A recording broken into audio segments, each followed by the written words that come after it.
Unatazama Ndizi TV Afrika.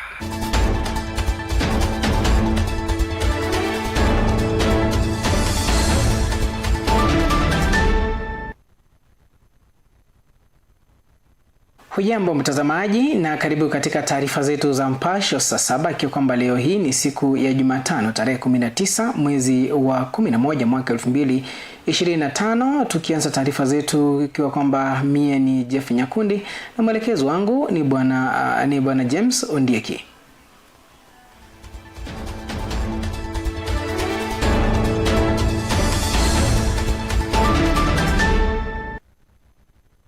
Basi tunapoanza taarifa zetu, kumbuka kwamba utakuwa unatufuatilia katika mitandao yetu ya kijamii. Pale Facebook utatupata kama Ndizi TV Africa, YouTube Ndizi TV Africa, na bila shaka utazungumza nasi kupitia nambari ya ujumbe mfupi 21575.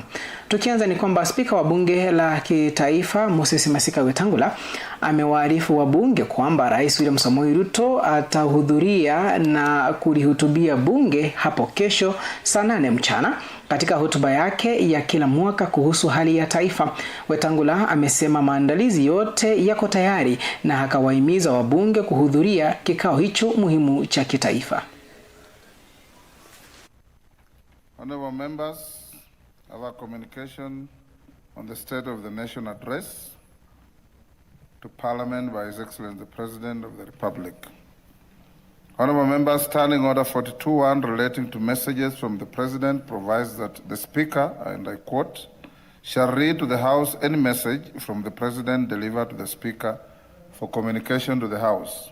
In this regard, I wish to inform the House that I received a message from His Excellency the President conveying that he intends to deliver the 13th State of the Nation Address 2025 to Parliament pursuant to Article 132.1 of the Constitution on Thursday, 20th November 2025.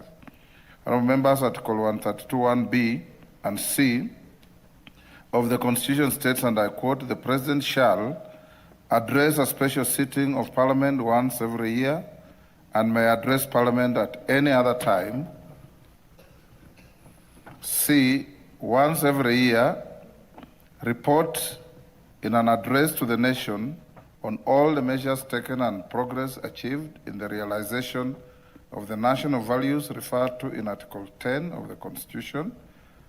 2, publish in the Gazette the details of the measures and progress under subparagraph 1. And 3, submit a report for debate to the National Assembly on the progress made in fulfilling the international obligations of the Republic. Na kwingineko katika kaunti ya Narok ni kwamba gavana wa kaunti ya Narok Patrick Ole Ntutu amelaani vikali vujo zilizotokea siku 3 zilizopita katika eneo la Narok Magharibi, akiwashtumu viongozi wachochezi kwa kuzua taharuki ya kisiasa.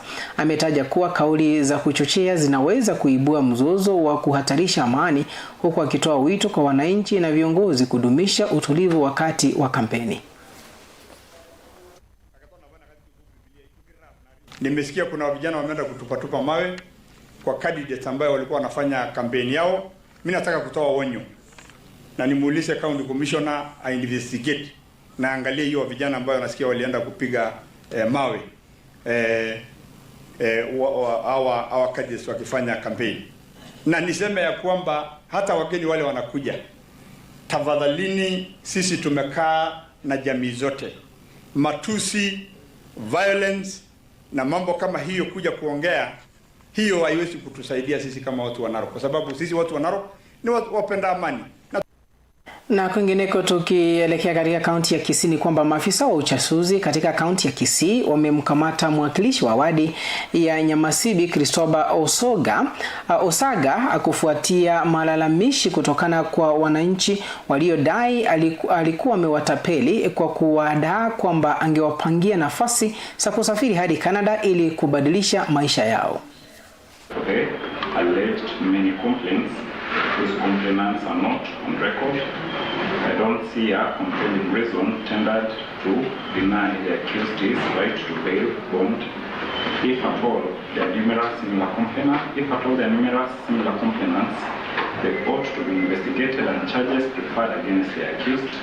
As for this matter, based on the charges on record, the accused is granted a bond of 100,000 shillings with one surety or a cash bail of 20,000 shillings with one. Basi mpenzi mtazamaji, jina la mwakilishi wa DO ni Christopher Onsaga na sio Christopher Osaga. Na kwingineko ni kwamba wakazi wa Kipkerion County ya Kericho wameanza kunufaika na mradi wa shilingi milioni 100 unaolenga kuboresha upatikanaji wa maji kwa matumizi ya mimea na mifugo eneo hilo. Hatua inayotarajiwa kuongeza ubora wa bidhaa na mapato ya wakulima katika eneo hilo. Wizara wa Kilimo imepeana pesa karibu 100,000 milioni 100 kuanzisha hii miradi, na leo umeona vile tumelonji miradi imeanza na itachukua karibu miezi 3 hivi kumalizika, na ikimalizika wakaaji wa hapa watafaidika. Hii dam itatoa maji karibu milioni 15 kusaidia wakulima na vile kusaidia wafugaji wa hapa. Leo tuko Kipkelion West, kutoka asubuhi tumeanzisha miradi kadhaa.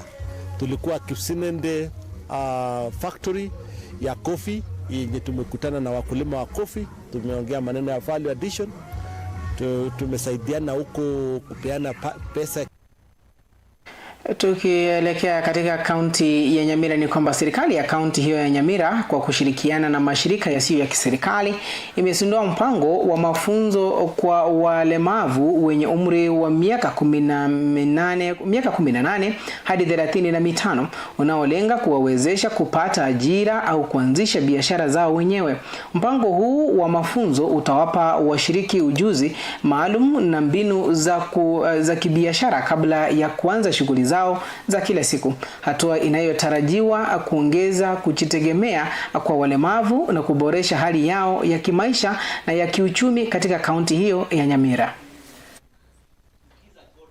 We Can Work is a project that is going to improve productivity of people living with disability, with bias to the youth who are in the age of 18 to 35. It's going to skill our youths who are able differently so that they can be more productive, and we are encouraging our people to take the children that are disabled to hospitals for assessment so that we can have them registered, so that we can know exactly how many we have, and then programs can be tailored to help them. We will be working closely with the county government together with organizations for persons with disability to identify young people with disability and take them through a 5-week intensive program, which we call the core life skills. After that, they'll be able to decide and pick a track which they want to take after the core. Na kwingineko ni kwamba viongozi wa chama cha ODM wameahidi kuendeleza mageuzi ndani ya serikali na kuepuka maandamano ya mitaani, wakisisitiza umoja na ushirikiano kama njia ya kutetea maslahi ya Wakenya. Wamesema kiongozi mpya wa chama hicho Oburu Odinga anapaswa kusimama imara dhidi ya misukosuko ya ndani ya chama inayolengwa kudhoofisha chama hicho kuelekea uchaguzi wa mwaka 2027. Viongozi wa chama cha ODM wamesisitiza kwamba hawatarudi mitaani kupigania haki za Wakenya kama upinzani, bali wataendeleza mageuzi wakiwa ndani ya serikali. Wakizungumza katika eneo bunge la Rongo katika hafla ya mazishi, viongozi hao wamesema kuwa watafuata maagizo ya marehemu Raila Odinga ya kushirikiana na serikali kwa ajili ya manufaa ya Wakenya. Kufuatia misukosuko inayoendelea ndani ya chama, mbunge wa Nyando Jared Okello amewalaumu baadhi ya viongozi anaodai wanajaribu kuwarejesha wanachama wa ODM mitaani kufanya maandamano kama njia ya kushinikiza serikali. The instructions Baba gave us before he passed on was not to go back to the streets. But if somebody feels sufficiently okay to go back to the streets, that is upon you. Just go put an application before the police. They delineate all the routes you are going to follow. pick your family alongside you and go to the streets. But as for now, going into the future, we have Dr. Oburu Odinga who will be negotiating on behalf of our people without necessarily resorting to street protests. Oburu Odinga ambaye ni kiongozi wa chama hicho amewahakikishia wanachama wa ODM kwamba uongozi wake utatanguliza mazungumzo kama njia ya kuhakikisha kwa Wakenya wote wakiwemo wasiokuwa serikalini wanapata haki yao ya mgao wa rasilimali za taifa. Broad-based government arrangement is not made for personal gains. That arrangement was made to benefit the people, and therefore as we proceed forward, we are going to negotiate seriously and make sure that our people get their fair share of the national cake. Hata hivyo, ameonya kundi la viongozi ndani ya ODM wanaodaiwa kuleta mkanganyiko wakilenga kudhoofisha au kuvunja chama, akisema kwa mpango wao hautafanikiwa. But again, I want to assure you that those who want to or think or want to break ODM in their fertile imaginations, I'm telling them that those are very, very fertile imaginations. It will never happen in my hands. We shall not allow ODM to be divided. I'm not going to lead my party to the opposition. I'm going to lead my party to the government. Mbunge wa Rongo Paul Abor amemhimiza Oburu Odinga kusimama imara kwa makini na kupunguza kelele zinazotolewa ndani ya chama kwa ajili ya ustawi wa chama hicho. Whatever is happening now, it's symbolic of a great leader falling. So our party leader, take heart, remain firm and remain focused, and don't ever drop the ball. Upande wake, Gavana Ochilo Ayako ameahidi kuunga mkono uamuzi wote wa chama, akitoa wito kwa viongozi wa ODM kuendeleza umoja wanapojiandaa kwa uchaguzi wa mwaka 2027. Amewataka wale wanaokimbizana na nyadhifa za kisiasa badala ya kuleta wanachama wapya ndani ya chama kuacha mara moja na kusubiri wakati mwafaka wa kampeni.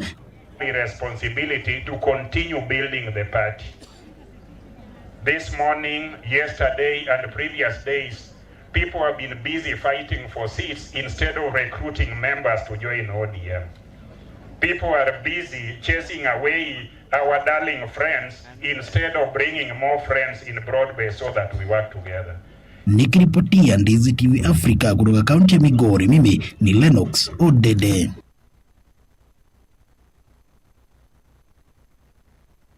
Shukran sana mwandishi wetu wa kaunti ya Migori Lennox Odede kwa taarifa hiyo ambayo inatufungia mpasho siku hii ya leo ya Jumatano tarehe 19 Novemba mwaka 2025. Ninapokuaga mpenzi mtazamaji ni kwamba siku ya leo ni ya kusherehekea wanaume ulimwenguni, yani International Men's Day, lakini inapokuwa tu kama kawaida wanawake hawajali, ni wachache tu ambao watakumbuka kuambia wanaume wao na pia maboyfriends wao kwamba wanasherehekewa. Basi nifike tamati nikitaja kwamba endelea kufuatilia Ndizi TV Africa. Jina langu mie ni Jeff Nyakundi na mwelekezo wangu amekuwa ni bwana James Ondieki. Kwaheri.